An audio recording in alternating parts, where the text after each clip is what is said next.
کار منو پنهان نگه داشتی که کار منو بخوابونی تا اینجا نامردی ازت دیدم. من پروانم، من شاپرک که نیستم که.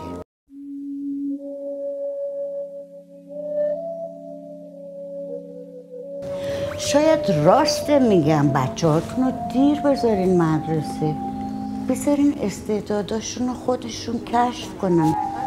اون یکی بچهش فرنگ زندگی کرده و هزاران دانشکده های مختلف، معماری، هنرهای زیبا، ایتالیا، واشنگتن، نیویورک، همه اینا رو دیده. کی وقت داشته کار کنه؟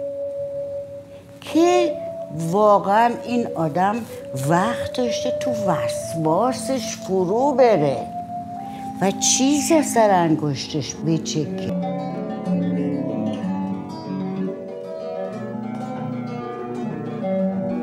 من مثلا 26 سالم بوده آقا مهر به دنیا آمده و از اون موقع تا حالا با هم بزرگ شدیم دیگه.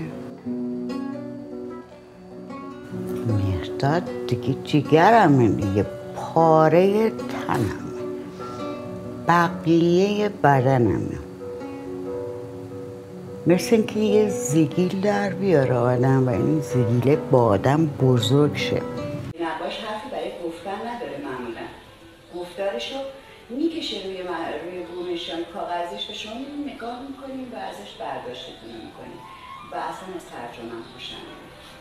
منظورم اینه که شما یه نقاش، نه به عنوان نقاش اون کار به خصوص که میخواد برخورد کنه با یک طبیعت بیجان، تا چه اندازه سعی میکنین که این شبیه نارنجک نشه یا بیشتر سعی میکنین که بشه؟ این چه اتفاقی داره میفته؟ وای اگه من اندازه تو فکر کنم موقع نقاشی کردن اصلا نقاشی نمیکنم.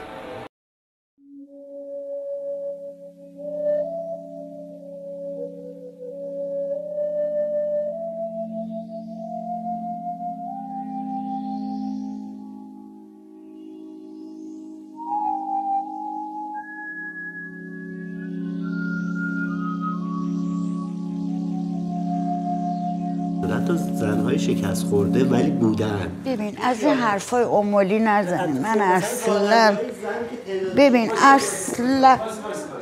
اصلا از این حرفای امولی بحثای این ریختی تلویزیونی با من نکن بهمن پور، من جواب نمیدم اینا رو.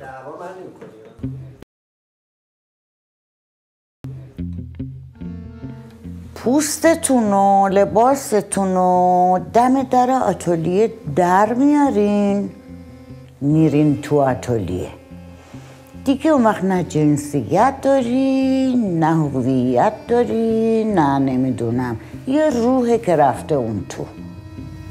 اون روح کار میکنه و وقتی میاد بیرون دوباره دمپایی‌ها رو میپوشه، شلوار لباس اینا، خسته میره توی آشپزخونه سر زن و بچه‌اش غر میزنه که صبحانه دیر شد، چون خودش دیر کرده، زمان از دست میده بیچاره.